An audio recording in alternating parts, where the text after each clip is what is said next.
ফেসবুকের কল্যাণে ৯ মাস আগে নিখোঁজ হওয়া বাক ও শ্রবণ প্রতিবন্ধী শাওনকে ফিরে পেল পরিবার।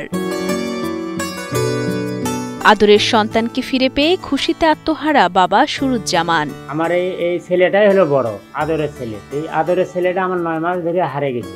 হারে যাওয়ার পর খোঁজাখুঁজি বহু জায়গাত করছি, পাইনি, আশা ছাড়ি দেওয়ার মতো। তারপর কালকে ফেসবুক চালু করিয়ে দেখি, ফেসবুকের মধ্যে দেখা গেল আমার ছেলে আছে। তার মধ্যে 4 জন আমরা আসার পর আমার ছেলে পাওয়ার পর ওরাও দিলে, ওরাও খুব খুশি বা আমরাও খুব খুশি। ২০ দিন আগে রাস্তার পাশে শাওনকে দেখে নিজ বাড়িতে নিয়ে যান মেহেরপুর সদর উপজেলার পিরোজপুর গ্রামের রাজু আহমেদ। তবে শাওন বাক ও শ্রবণ প্রতিবন্ধী হওয়ায় তার পরিচয় জানতে না পেরে সামাজিক যোগাযোগ মাধ্যমে একটি পোস্ট করেন আশ্রয়দাতা রাজু আহমেদ। ২০ দিন পর সেই পোস্ট চোখে পড়ে শাওনের পরিবারের। সে সময় আশ্রয়দাতার সাথে যোগাযোগ করা হলে পুলিশ ও স্থানীয় জনপ্রতিনিধির উপস্থিতিতে শাওনকে তুলে দেওয়া হয় তার পরিবারের হাতে। মোটরসাইকেলে থামি আমি নিজে ওকে ক্ষুধার্ত অবস্থা দেখি, আমার পিছন করে নিয়ে এসি। সেখানে পত্র ও কিছু লিখতে পারে না, বলতে পারে না। লাস্টে আমি খুব চিন্তিত হয়ে গেলাম।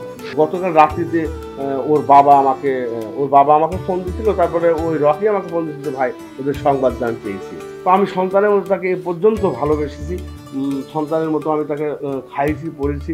এখন তার বাবা মারা এসছে, তার বাবা মাদের হাতে তুল দিয়ে আমার অনেক ভালো লাগছে, যে ভালো লাগার কোনো শেষ নেই।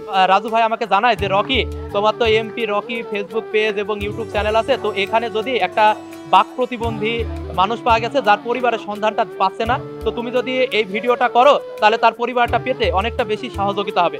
তো আমি এই বিষয়টা অত্যন্ত গুরুত্ব সহকারে নেওয়ার পরে আমি যখন আমার ফেসবুক পেজ, ইউটিউব চ্যানেল এবং টিকটকে ছাড়ি, মাত্র 2 দিনের মাথায় তার পরিবার থেকে আমার কাছে ফোন আছে যে এটা আমাদের পরিবারের সদস্য, আমরা দীর্ঘ 9 মাস ধরে একে খুঁজছি, তো আমরা একে পারছি না, তো আপনারা যদি আমাদেরকে তুলে দেন তো আমরা তাদেরকে আসতে বলি মেহেরপুরে, এবং শহর থেকে তাদেরকে রিসিভ করে নিয়ে এসে আইনি যে প্রক্রিয়াটা আছে সেই প্রক্রিয়ার মাধ্যমে আমরা তাকে তার পরিবারের কাছে তুলে দিই। গাইবান্ধা জেলার সুন্দরগঞ্জ উপজেলার তালুক বাজিদ গ্রামের সুরুজ্জামান ও শাহনাজ বেগমের সন্তান শাওন মিয়া 9 মাস আগে বাড়ি থেকে বের হওয়ার পর নিখোঁজ হন তিনি।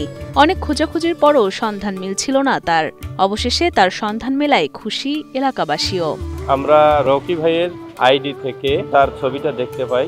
দেখার পরে আমরা রকি ভাইয়ের আইডিতে আমরা কমেন্ট করি। কমেন্ট করার পরে এখান থেকে আমরা তার ফোন নাম্বার পাই। ফোনে যোগাযোগের মাধ্যমে আমরা গতকাল সন্ধ্যায় এখানে রওনা দিই। দেওয়ার পরেই এখানে এসে সকালে তাকে খুঁজে পাই এবং তাকে খুঁজে পেয়ে আমরা খুবই আনন্দিত।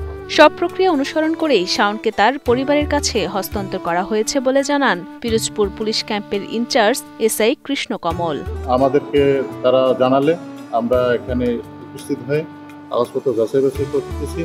কাগজপত্র যাচাই বাছাই প্রক্রিয়াধীন। বিষয়টি অফিসার ইনচার্জকে জানালে অফিসার ইনচার্জ দেওয়ার জন্য নির্দেশ।